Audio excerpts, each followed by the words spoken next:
So what they said is that you can hole punch in the corner. Oh man, okay, I forgot to get a hole puncher. Hi folks, welcome back to my channel. If you're new here, hi, my name is Bree and I love zines. And today I went to the Dollar Tree and I want to show you guys what I got for my zine making. Some stuff may be conventional, some may not because it applies to me specifically, but maybe you might see something within my Dollar Tree haul that you could use when it comes to your zine work. So I'm just gonna jump straight on into it and show you guys what I got. All right, so I'm gonna start with the boring stuff first. And by boring, I just mean the stuff that you could get from the Dollar Tree that you could use for your zines and beyond. So it's very flexible. There's many uses for these things, and that is the stationery stuff. So the first thing I got was this white out. It's the more traditional one. It's like the one that you dip in this little jar. I prefer the tape white out, so the one that actually is kind of dry and you just roll it over your mistake. I'm not new to this. I've used this. I've grown up using the fluid kind of whiteout, but I just prefer the one that dries quicker, the tape one that I'm talking about, because it dries quicker. So then I could just flip the page that I made a mistake on in my zine and keep working. This one you do have to wait for it to dry, and I really needed it because I do make a lot of mistakes in my zines, and instead of like what I tend to do, because I don't have whiteout, I ran out like a year ago and just never replaced it. I kind of just scribble it out, which is cool. I think it gives an aesthetic to my zines that they're made by a human person, me, but also it looks a bit messy if I do it too much. So I want to use the whiteout so when my mistakes come up, I could just put this over it and then have a cleaner zine page. So I got this, so you guys could get this from the Dollar Tree to use in your zines. And then I also got a Sharpie, one of those ultra fine tip Sharpies, because I like to use this in my zine work as well. Sometimes I like to write in my zines and show my own handwriting, and I find that the Sharpie shows up the best when you scan your final work. So I tend to use pens, blue ink pens or black ink pens, because they scan the best, but nothing scans better and leaves a better result a better result than when you use Sharpie. But if you use a regular Sharpie, like the marker felt end, it just comes out thicker and sometimes can bleed. But the ultra fine tip comes out ultra fine. It just comes out really amazing. It makes my handwriting look really good, and your final zine will scan the best. So I got this as well. They do sell stuff like this at the dollar store. They have a bunch of Sharpies. There's a whole wall of stationery stuff where you can find erasers, pens, markers, whiteout. They have sticky notes, notepads. It's just, they have so much stuff there, and you really use your imagination and use some of that stuff in your zines that may not be conventional to zines itself, right? So this stuff's conventional, marker and whiteout, but I also saw that they had coin wrappers in there. So coin wrappers are usually those little cylinder paper tubes that you put coins in. I feel like you could use that in a zine somehow. Either cut it up and collage with it, or I don't know, but I saw those in there and my brain was working, but I was like, I don't have an idea yet, and I don't feel it's very practical right now, so I just didn't buy it. But you see what I mean? There's a lot of stuff that you can find in the dollar store, and because it's so cheap, you can experiment a little bit and try to incorporate some of that unconventional stuff in your work. Speaking of which, now I'm going to move on to the unconventional things that may seem like it doesn't work for zine making, but it does. Okay, so it's not just stuff that you use in your zines, it's how you make your process more streamlined, right? At least for me, I found some few things that make my process a lot better and cleaner over the years, and one thing that I think is just like secret sauce that a lot of crafters in general should know about is a lint roller. I got a lint roller from the dollar store. This is great because when you make a mess with paper scraps and you're cutting little bits of paper and maybe you use glitter and it gets everywhere, the lint roller is a lifesaver because it makes cleanup a breeze. I tend to make a big mess because I like to make most of my zines by hand. So this means that I have a lot of paper scraps at the end of my projects. They fall on my desk, they fall on the floor, they sometimes get on my body, and the lint roller is great because you could just roll it over all of those little paper scraps instead of using a vacuum or trying to pick it up by hand with your fingers. The lint roller is a heaven sent from God. I love using a lint roller for that kind of stuff, especially if you use vinyl. Oh my gosh, if you use vinyl a lot, not necessarily for your zines, but just in your craft projects, this saves so much time when you're weeding all the vinyl out of your design. You could just stick it straight onto this and it makes your process a lot more streamlined. Okay, the second thing that is like non-conventional but I want to try. So I don't even know. I don't have a good example of this yet because, okay, I'm talking really fast. Sorry, I talk really fast when I get excited. I did a zine trade recently, and within that mail, someone sent me a really cool idea you can use in your zines. They said you could use a deck of cards to make a mini photo album zine, and I thought that was brilliant. So when I went into the dollar store, right before I was checking out, I saw these. It's a deck of cards, but I love how identifiable they are. When you look at them, you know that these are playing cards because usually they're designed like this, right? So what they said is that you can hole punch in the corner. Oh man, okay, I forgot to get a hole puncher. As I'm talking about this, I needed a new one because I broke mine. Because I was making a new zine, and the zine that I made, the prototype or the blueprint, master copy, whatever you want to call it, I used a lot of thick paper, and I didn't realize that if I try to hole punch through all of it at the same time, it would kind of break my hole puncher, and that's what it did. It broke it. The zine's really cool though. I think I posted a video about it already. If not, I'll link it somewhere in this video or in the description. And I made a zine of my jorts. I got a pair of jean shorts and they're really cute, and I just made a zine about my outfit of the day, and I needed to use the hole puncher to punch through it so I can attach a little carabiner, because that's how I oh my gosh, where are my keys?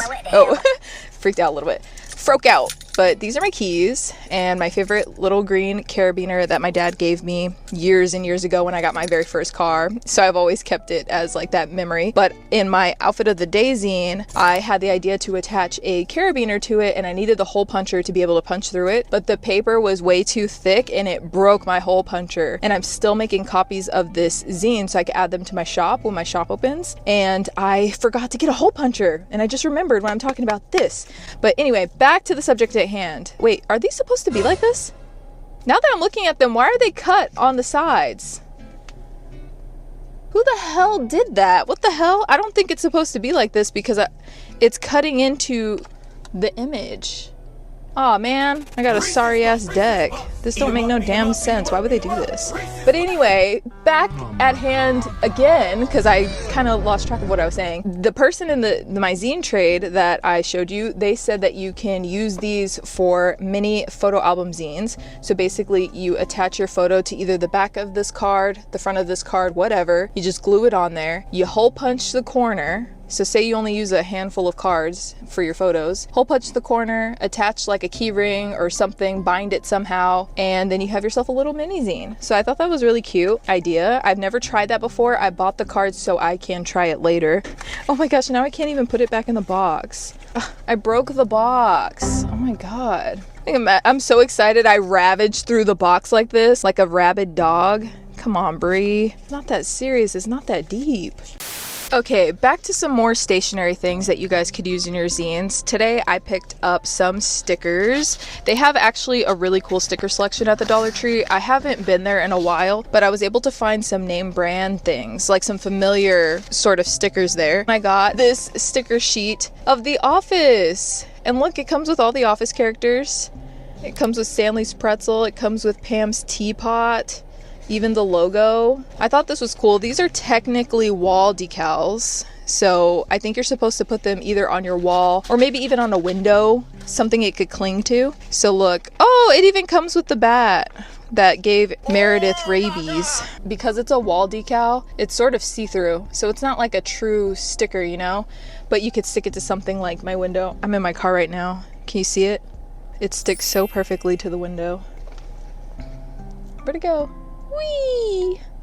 This video is about zine stuff, so I saw that it had multiple uses. Yes, I can use it on my window or on a wall, since it is a wall decal, but I'm gonna use it in my zines. So this would be perfect if you're making a fanzine. So if I wanted to make an office fanzine, I could use these, but you could also just use them in your zines in general. You don't have to make it a themed sort of zine to use these.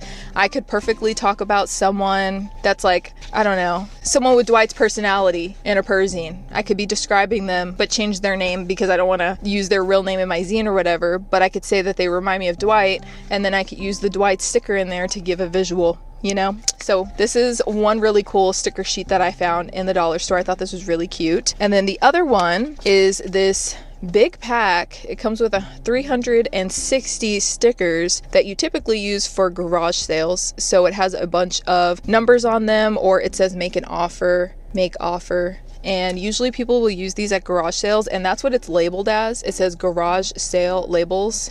I don't know if you could see it on there, but I like to use these in my zines. I think I have a couple of zines where I just collage with these sort of stickers because they're really cute. So the highest number it goes to is $3, and the lowest denomination it goes to is 25 cents. But it also says make offer, so you could put that on your zines as well. So if you wanted to actually price them and these numbers work with your zine work, that's perfect. But I like to use them inside my zines to collage. I don't want to destroy this packaging like I did the other one. The thing about me is I like to keep the stuff I buy in their original packaging because it helps me organize stuff. I kind of throw all of my zine supplies in one big box. I know that's not the best for organization. I know that. So that's why I like to keep it in the stuff it came in, because when I see it in the box and I have that visual, I'm like, oh, those are the stickers that I bought, the garage sale stickers, you know? But if I just throw them in there all willy-nilly, it's harder to spot these.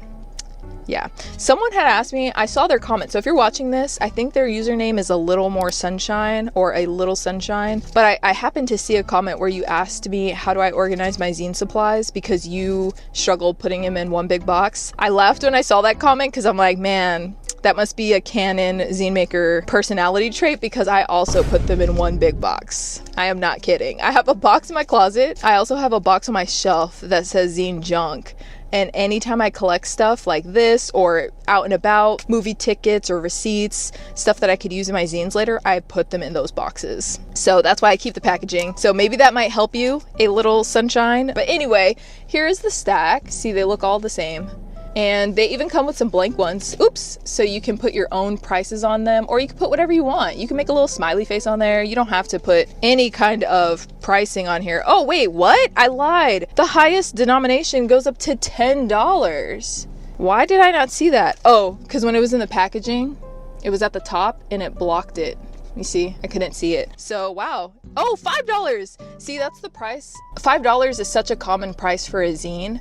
It can be more than $5, and it certainly can be less, but $5 is like most common. That's like the zine lovers like starting point is like $5 for a lot of zines. Not always the case. I'm just saying for a lot of zines, pricing will start at $5. So that's cool. You could actually put these on your zines if you table. So you know how I do craft markets and zine fests and I have my zines out? A good use of these could be putting the sticker labels, whatever you want, $1, 1 cent, free, whatever. You could use these to put it on there, because what I find is that sometimes a lot of people, when they come up to your table, they're a little bit shy to ask you the price of things. Also, a good thing to keep in mind is that maybe they're not shy to ask the price, but they don't want to ask you the price. Like, they may want the zine, but they're not sure of the price. And then when they ask you the price, they may not have that in their budget, and then they feel a little awkward saying like, oh, okay, thanks for telling me the price, you know?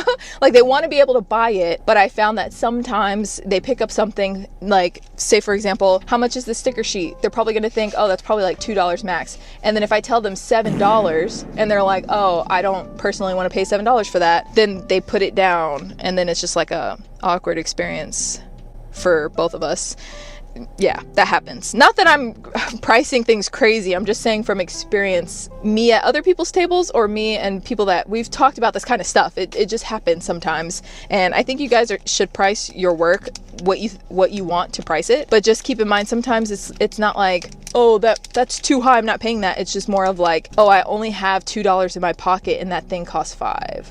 So when you put the sticker on it and let people know what the price is, they could see it and they don't have to ask you and have that awkward interaction, you know? Just helping out the folks with the social anxiety, because I get it. I understand, and I've learned a lot from doing Zine Fest and stuff, and one thing I learned is like putting the price on stuff really helps people. All right, so those were the stickers I got. Y'all know me, anytime I go to a store for zine supplies, I have to get stickers, so I got some pretty cool ones. And the other stationery thing I got is this roll of ribbon with hearts on it. I think this is really cute. You can use this in your zines. I plan on using this for binding a mini zine. I have an idea for a zine, and what I love about the dollar store is that there's so many ribbon things like this. You could get so many rolls, and one of my favorite ways to bind zines is to use yarn or ribbon to be able to stitch the spine of your zine. So this can work for mini zines, the standard size folio zines. You can have a really experimental one, like the one with the deck of cards. Remember how I said you can hole punch the corner and put a key ring on it or something? You could easily also just tie a little bow with some ribbon. So I like using this kind of ribbon because one, it's cheap, but also there's so much variety that you can get from the dollar store.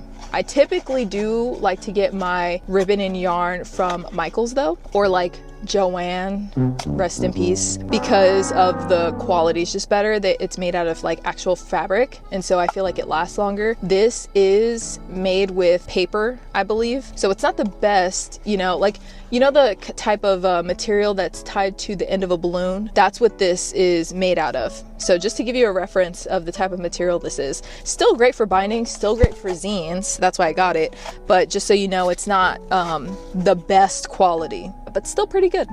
All right, and the last thing that I got that I think is applicable to zine makers and other type of artists is this watercolor paper pad. It did cost me $3, but I like how thick it was. It comes with a lot of sheets. It comes with 24 to be exact. I use these for special occasions if I think the zine is a little bit more fragile and I don't have a rigid mailer to send the zine in. So you see how I'm trying to bend it? It's a little bit hard unless I actually force it.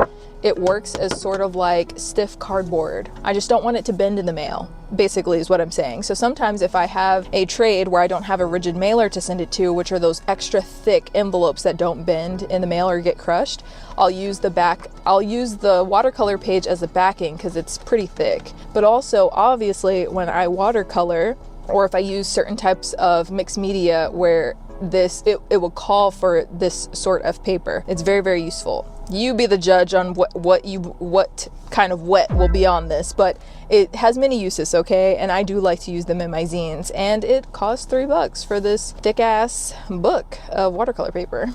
All right, so in most of my zine supplies hauls, I like to spend $20 or less. That's the budget I tend to give myself for these zine supplies. And today at the Dollar Tree, I spent a total of $12.94 on everything. Most everything doesn't cost $1 anymore. So most of these things cost $1.25. Actually, everything I purchased, each item cost $1.25 except for that watercolor paper pad that cost me $3 flat. And then with the tax and everything, that's why I spent $12.94.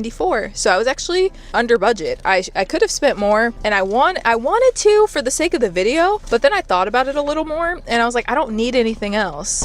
I don't like to spend just because I have the $20, you know. I just wanted to get stuff that I knew I would use or that I knew I actually really, really needed. And some of that stuff I needed like now. But the other things, like the fun things like the office stickers and the deck of trading cards, it was more of a splurge. So I'm kind of glad that it went under my budget, but it's one of those things where I'm like, I'm not going to just spend up all the money because I have it. I just wanted to be able to show you guys what I actually use. A lot of that stuff is very practical in my zine making, but I could also use it for other things. You know, I could use like the lint roller. It doesn't have to be just for paper scraps. I could use it on my actual clothes that have lint on it.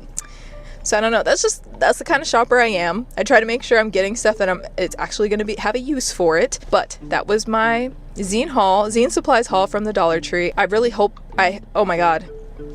You guys, I just got out of the gym, okay? So my brain is a little like fuzzy right now, and I'm kind of hot. My body is really hot from just being there. So I went straight from the gym to the Dollar Tree because I needed this stuff. Some of the stuff like the whiteout and stuff, I'm working on some stuff right now, and I thought, you know, save time. Let's do it all right now. That's why I'm in my car, because I was like, okay, I just left the Dollar Tree and now I could film this video. Sorry for all the IRL typos in my speech, but you see what I mean? There's a lot of cool stuff you could get for really cheap and use it for your zine supplies. You do not have to break the bank to find the supplies you need for your zines or for your other artsy, craftsy projects. I really enjoyed making this video and showing you guys what I got, but I know that there's a lot of stuff at the dollar store that you can buy. So if you've ever purchased zine supplies from the Dollar Tree or the 99-cent store or whatever it's called in your state or your town, please leave a comment down below because it'll help other zine makers with their zine stuff. Alright guys, that's it for this video. Until next time, bye!